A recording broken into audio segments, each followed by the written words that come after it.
전주시의회 출신 이성윤입니다. 화면을 좀 보시겠습니다.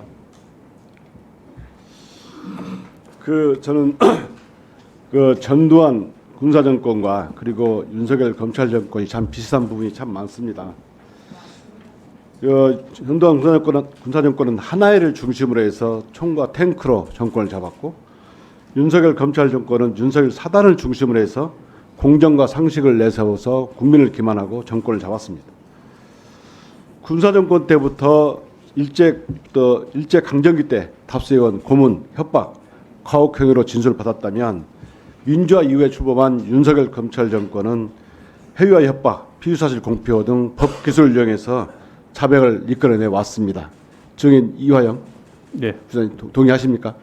네, 아주 전적으로 제가 실제 저 상황에 완전히 대표적인 케이스라고 저는 생각하고 있습니다. 저는 김성태 대북 송금 사건도 박상용을 비롯한 윤석열 검찰 정권에서 사건을 조작했다고 생각합니다. 그러면 이 자리는 이화영 증인을 포함해서 검찰에 어떻게 검찰이 진술을 조작하고 회유했는지를 밝혀서 탄핵을 당연히 해야 되고, 필요한 경우 특검을 통해서 그 죄상을 낱낱이 밝혀 처벌해야 한다고 생각하는데 동의하십니까? 그렇습니다. 예. 제가 증인이 처음 모두에 말씀하셨던 것처럼 이 대북송금 사건은 초기에는 쌍방울 나누스의 주가 조작을 위한 사건이었죠. 그렇습니다. 그런데 그 사건이 김성태가 해외 도피 중이던 김성태가 귀국하면서부터 사건이 바뀌게 되는 거죠. 네, 그 두 가지 근거 문서는 국정원 문건과 수원지검 수사 보고서가 이미 제시가 됐기 때문에 여기서는 제시하지 않겠습니다. 그러면 증인께서도 그 김성태가 검찰에 어떤 진술을 했는지 알고 계시죠?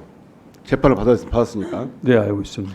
당시 이재명 방북 대가로 300만 달러를 북한에 제공했는데, 그 장소가 마닐라 아테페와 국제 번영 국제회의가 열린 곳이었고, 그 주문 사람은 이호남이 맞죠?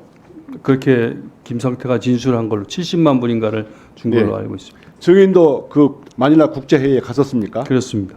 거기에 니호남이 있었습니까? 없었습니다.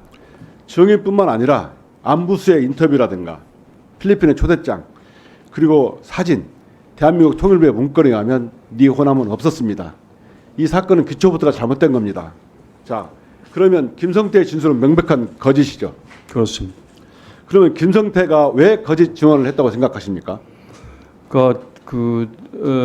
김성태가 체포되어서 들어오면서 그 자기 이제, 그리고 뭐 그 당시에는 검찰에서 쌍방울을 거의 뭐 다 털어버리듯이 그렇게 조사가 들어오면서 거기에 대한 대단한 압박감을 받았고, 뭐 자기가 갖고 있는 뭐 땅, 골프장 이런 문제들에 대해서까지도 뺏길 것이라는 걱정을 많이 했었던 걸로 알고 있습니다. 맞습니다. 김성태가 지은 죄가 너무나 많고, 지금 기소된 것은 6개의 혐의로 기소가 됐지만, 북한을 접촉한 국가보안법 위반이라든가 국외재산 도피 부분, 그리고 무엇보다도 자본시장법 위반으로 이미 집행유예 선고를 받았기 때문에 그 집행유예 선고 기간 중에 다시 자본시장법 위반으로 적발되게 되면 중형을 선고받잖아요. 네. 그래서 본인 처벌을 면하고 회사를 지키기 위해서 이렇게 네. 거짓말하게 된 거죠. 그렇습니다. 자, 그러면 어떻게 검찰이 김성태를 통해서 증거를 조작하게 됐는가? 바로 검찰의 김성태를 통한 검찰의 회유, 협박 메커니즘이 작동되게 됩니다. 이 수사기법 중에 전형적인 수법입니다. 검찰에서 수사기관에서 사람들 진술을 확보할 때 이런 식으로 확보하게 됩니다. 첫째, 김성태를 통해서 증인을 회유 협박했죠. 그렇습니다. 그 한 가지만 얘기할 수 있습니까?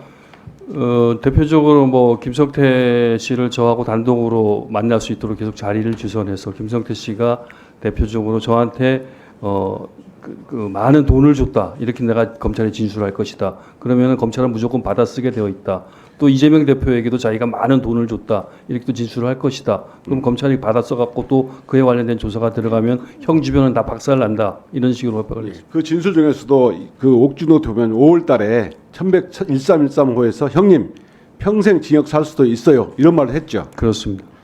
또 방영철을 통해서 증인 회유 협박이 있었죠. 그건 아주 자주 있었습니다. 예, 방영철이 1313호에서 증인을 회유 협박한 내용 하나만 말씀할 수 있습니까? 그러니까 그 똑같은 내용인데, 뭐 법정에서 돈을 1억 원을 나를 줬다, 특히 제가 부지사 기간 동안에 현금을 전달했다. 그리고 이 자리에 있는 엄영수 증인인가 누군가도 그 엄영수 증인하고 또 누군가가 김형수가 둘이 다 동의하는 그런 조서를 써가지고 저한테 그 터무니없는 걸 뒤집어 쓰면서 현금 1억 원을 줬으니까 형님이 그렇게 부지사님이 그렇게 우리 말대로 하지 않으면 이걸 사실관계 사실처럼 우리가 또 얘기하겠다 이렇게 압박을 만일 협조하지 않으면 더 많은 혐의를 뒤집어 씌울 수도 있어요. 이렇게 협박을 했고요. 그렇습니다. 또 검사가 직접 증인을 회유 협박한 적도 있죠. 뭐 자주 예. 그 검사는 특히 이제 우리 변호인들의 활동을 상당히 비난하면서 예. 그런 얘기를 많이 했죠. 그다음 PPT를 보시겠습니다. 그다음에 검사 박상용 검사가 이 증인의 변호사 조력을 방해한 적도 있죠. 그렇습니다. 6월 15일 날 변호사가 검찰에 나오지 않았으니 조사를 받기를 거부한다 하자 박상용 검사는 변호사 없어도 조사를 받아야 된다. 이렇게 해서 빚을 받은 적도 있죠. 더 나아가서 제가 변호인이 없으니까 돈도 없고 해서 없다고 그랬으니까 박상영 검사가 김성태에게 얘기를 해서 변호사를 좀 구해줘라 이렇게 얘기를 해서 김성태 측 도움으로 변호인이 온 걸로 알고 있습니다. 예. 그 후에 그 피의자라든가 그리고 증인, 쌍방울 관계자들이 모여서 연합파티, 술파티 한 것은 다 지금 말씀하신 내용이고요. 그 과정에서 연합파티 중에 박상용 검사가 증인에게 협조적으로 진술을 마무리하고 맛있는 것을 먹으면서 파티를 한번 하자 이렇게 진술한 적이 있습니까? 그랬었습니다. 네. 이렇게 검찰은 그 증인에 대한 회유와 협박을 통해서 얻은 가짜 진술로 기소한 거죠. 그렇습니다. 저는 다시 한번 윤석열 검찰 정권과 전두환 정권을 비교했습니다.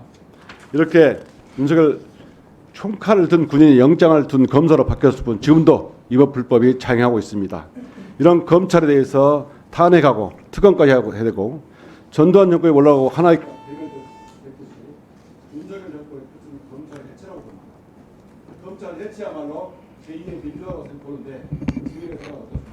예, 저도 동의하고 제가 출석하기 전에 성함이 정확히 기억 안 나는데 전 감찰부장이 있었던 분이 썼었던 검찰의 심장부에서 그 책을 좀 보고 왔는데 거기 보니까 지금 국민의힘 대표를 하신 한동훈 대표를 포함해서 특수부 검사들이 지금 의원님이 말씀하신 그와 같은 수사 기법을 많이 쓰는 거에 대해서 상당히 잘 묘사가 되어져 있었고요. 한동훈 대표가 예를 들면 저를 잡았다, 저를 체포했다 그러면 저의 주요 범죄가 무죄가 나올 수 있는 가능성이 있더라도 나머지 걸 털어서 나머지 별건으로 가벼운 거라도 꼭 구속을 시켜서 처벌을 받게 만드는 거에 대한 기술이 있어야 그것이 제대로 된 검사다, 특수부 검사다 이렇게 묘사한 것을 보고 굉장히 충격을 받았었습니다. 네, 수고하셨습니다. 네.